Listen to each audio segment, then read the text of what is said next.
I'm going to talk about hybrid fire testing. And I put here the title of the proposal that brought me here to Berkeley, which is the title of a Swiss National Science Foundation proposal I got to come over here and do a research stay, to come to the place where hybrid testing was to a great deal invented and learn from these guys here. So here is my quick overview of what a hybrid model is in theory. It's a representation of physical engineering problems that has some components that are hard to model, that are then put into an experiment that is controlled from within a finite element software and incorporates ongoingly feedback from the experiment. What is then a hybrid fire test? Well, a hybrid fire test would be that we take a structural component that is part of a bigger structure, which is exposed to a fire somewhere that might be concentrated at some story or somewhere in a grade structure, and we start analyzing this whole thing with a numerical part for the adjacent structure that is not exposed to the fire, and a physical part would be the structural component that is in the compartment that is exposed to fire. And here just a quick reminder that fire is actually something important we have to consider and a threat to life and to the safety of our structures. This is just as a reminder the Grenfell Tower fire from last summer in London. So let's start with some basics that we all have the same. What is the temperature-dependent material behavior of construction material? Let me talk a few sentences about this. So, first of all, all materials, they experience thermal expansion, which can lead to overstressing also within a structural system.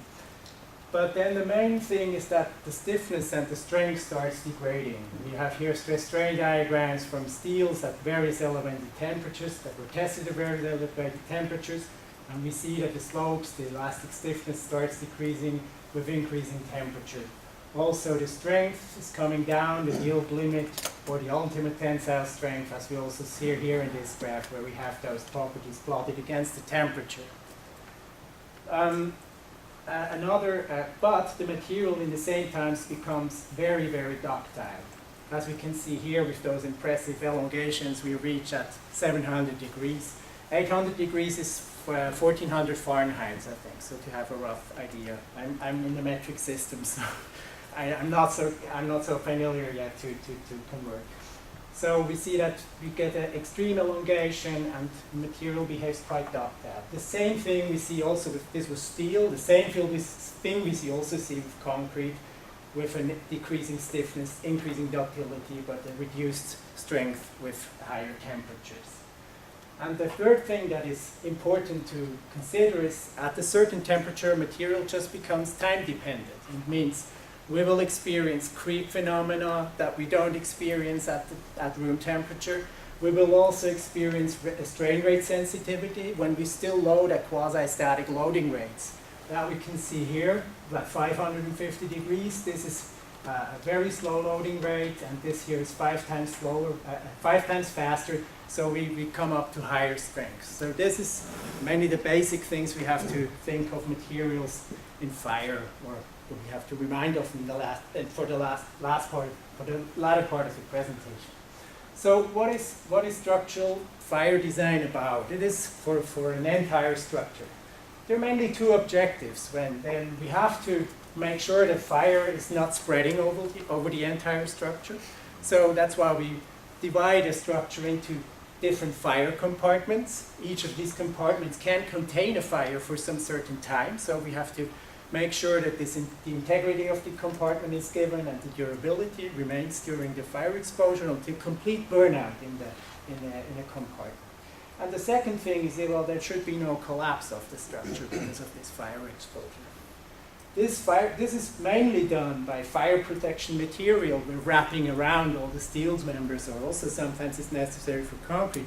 So we can plaster boards, gypsum boards, and this is obviously a very labor-intensive process and makes construction, or makes a big deal part of the cost of a construction. So if we could in some way reduce this fire protection, this would be leading us to a great deal better economy of structures and a better use of a structure. So what happens now? Let's think through what happens when in such a structure here, a fire would start in this compartment given here in this red box.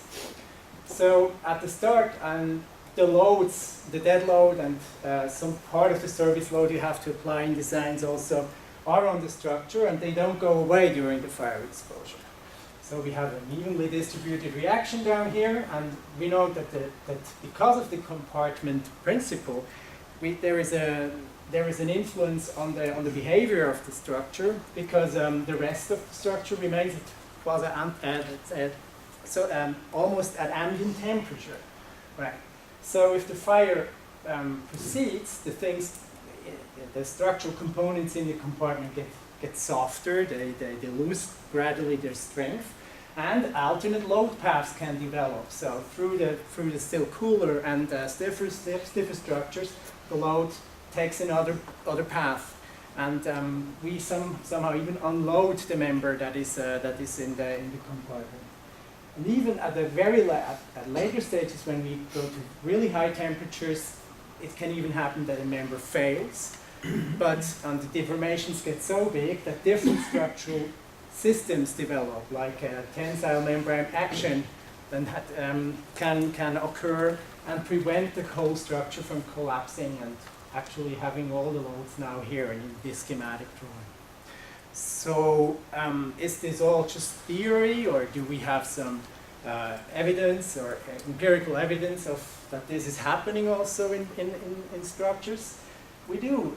There was this fire in London in the Broadgate fire in 1990, which was a fire that took place during a structure was still under construction and was not fire protected yet.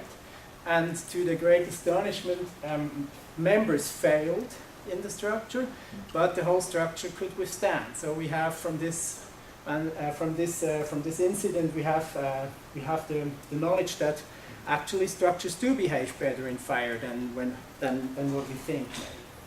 Also, there were some fire tests with structural sub-assemblies done in Australia, or full-scale fire tests in Germany, and especially the Cardington fire tests, which are shown here. There were full-scale fire tests with steel concrete composite structure, as shown here. This is an 8-story building at full scale. This is a car down here, and many of these phenomena with change of the structural system, as you can see here, and tensile membrane action developing in a steel composite deck, actually could be shown. And indirectly, when this was then compared to how design is made, that is based on isolated member testing in furnaces of just one column of a structure, and that sustains, however, almost during the whole test the same load and cannot interact with the structure around it. We know that the estimate of when a structure would fail is too conservative. So it is known structures do behave better, but it is not possible at the moment to really quantify this and to take advantage of this in a way that we could use it for performance-based design. So is hybrid fire testing or hybrid testing technique the key to unlock this potential? This picture shows you how such a hybrid fire test would be composed. So you have the adjacent structure that is cooler and is not fire exposed. Here blue, that would be modeled numerically. One fire compartment around this column here schematically that would be exposed to the fire. This we would do in a furnace of an existing fire test facility.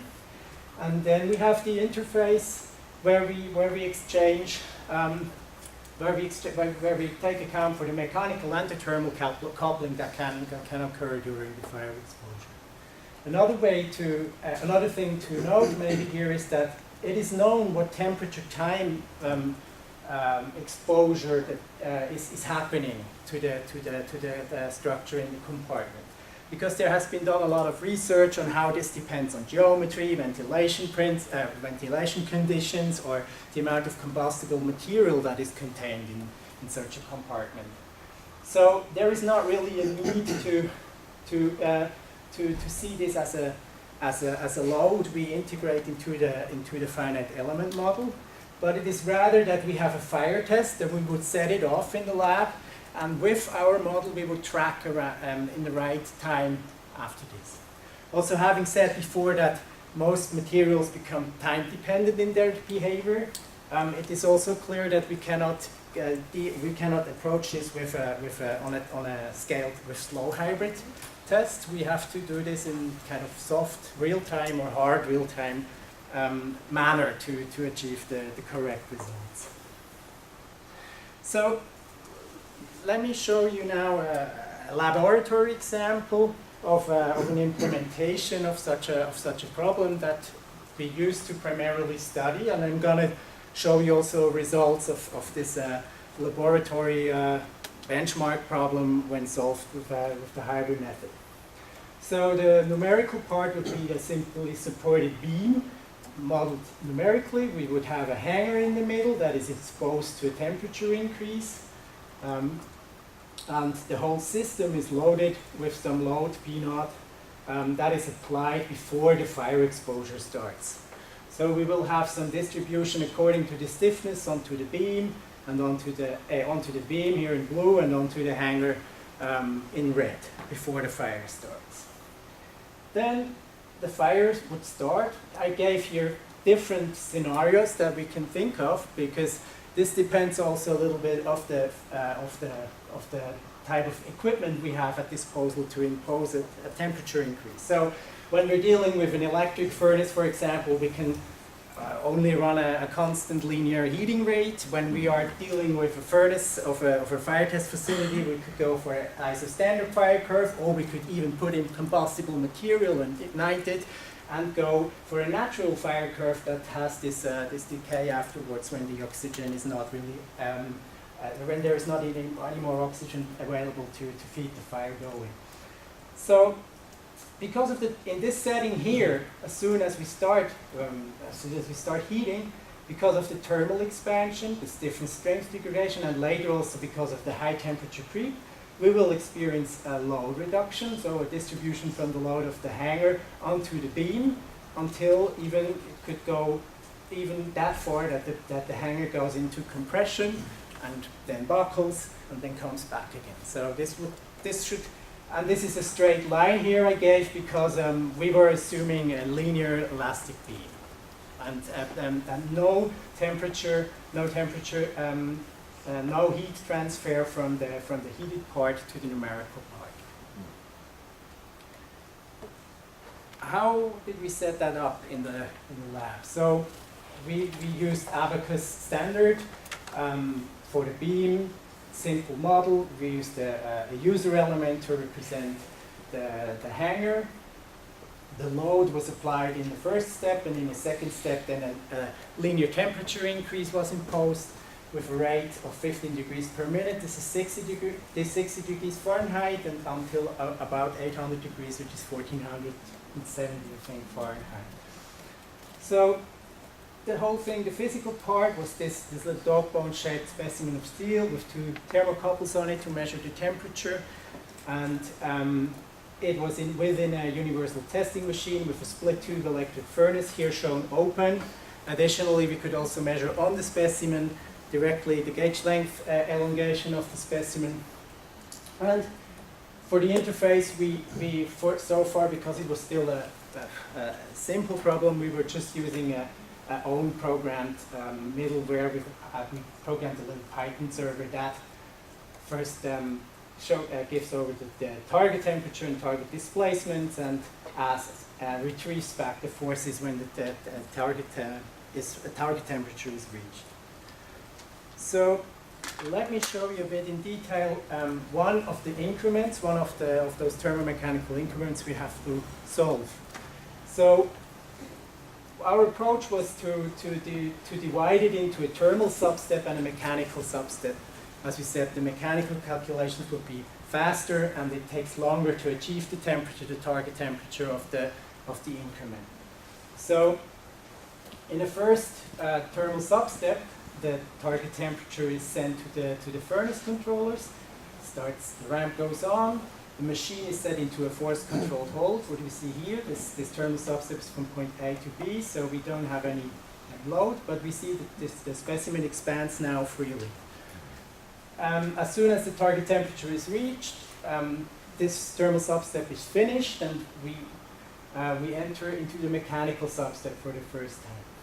Because of the thermal expansion of the specimen, we have a mismatch in the displacement in the interface between the beam and the hanger, because the beam is still here, and the hanger expanded now and was not restrained by the structure.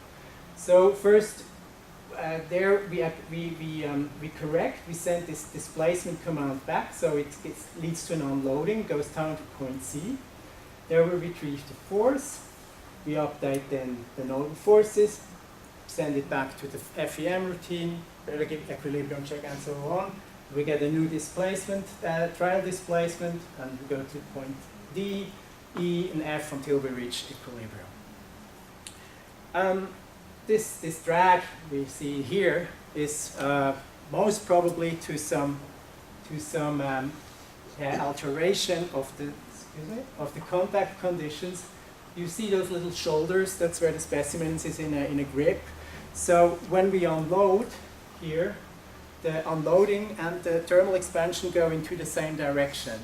So we think that this might change the contact condition, and that's why we experience in every first time when we want to load it again, this drag. We also tried to implement, or because it's a single degree of freedom, we tried to update the stiffness during those iterations. And we did that like this. Let's consider maybe from point D to E, this iteration here. That at the start, when the new displacement command is sent, we also set some two intermediate thresholds, after 25 and after then 75% of the total displacement that should be made in this iteration. As soon as we hit those, we always retrieve back forces from the specimen. We use that to calculate an approximation of the tangent stiffness approximation, because there is still some thermal expansion in it. We believe that when we're loading it, it's not so big, but we did not quantify that correctly yet. So it's an approximation. Then we use this tangent stiffness to predict the force at the end of the increment. This would be then here the point E, the red E prime, and already start the equilibrium check and solving for displacement while the machine is still ramping to the target. And then be ready with the new estimate of the displacement of the next iteration already earlier. This did not really work well with this drag here, so we had to put in a simplified rejection acceptance rule that said if it's within a bandwidth of plus minus 10%, we accept the stiffness. If it's outside, we reject it. So in this, for example, in this step here, where the tangent stiffness would be negative, we would reject it, and we would take the stiffness we had in the previous iteration. Also, we ran it with initial stiffness, not changing at all, and that's what here is actually is given with the red dots as the result. So we did the two ways that it worked. So here are the final results of this first hybrid fire test.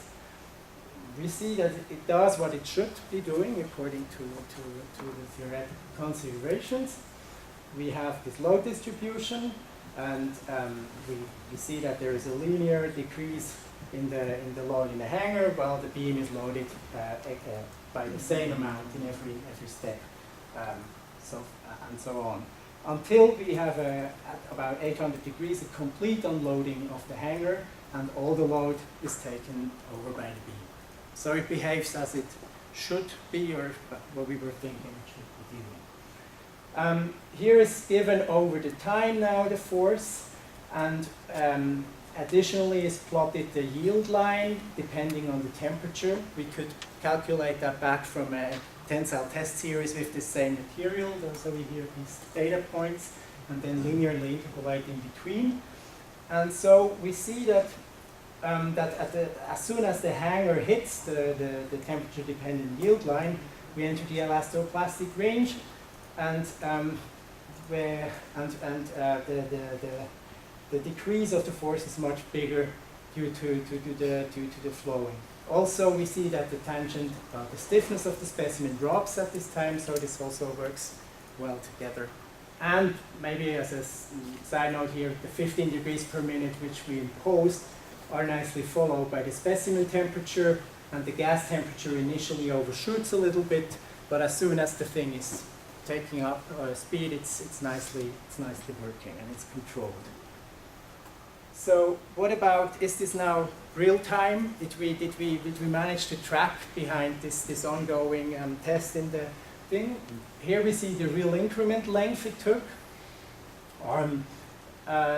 You might notice it's not a really good plot, I'm sorry for that, but here we see that there's always a long increment and a short increment, a long increment, short increment. This is because sometimes it takes longer for the mechanical equilibrium to achieve, and then the temperature is still already rising. So in the next increment, we almost hit at the very start the target temperature, and that's why we can start earlier. So in the mean, when we compute the mean through those here, that's given here, we see that we can nicely achieve, or we are very close to those 8 seconds, which was the nominal size of the time increment of the fixed time increments we were doing the simulation.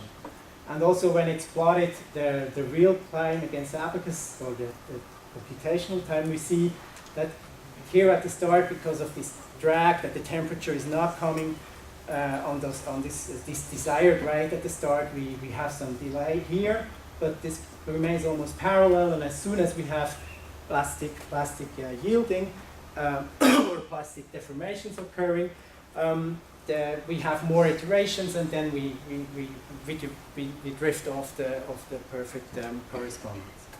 So to wrap everything together, hybrid fire testing is a core analysis method to realistically quantify the performance in fire of entire structural systems. This is should be clear, I think, after my presentation. It will further the performance-based approach in structural fire engineering, which is in structural fire engineering still very underdeveloped. It's not really possible to do that yet, so that's why research is needed to come up with good solutions and convince also fire authorities that this is a good way to make design. And it has a great potential to upgrade existing fire test facilities. So just with a computer, then from a normal fire test facility that could do isolated member tests that are not so representative for the behavior of the entire structure, we can come to a great deal to better solutions and better designs. And hopefully this will also affect the need, or reduce the need for fire protection, and reduce the cost and give more economic yet safe structural designs. So I've finished. Thank you for your attention. Thank you.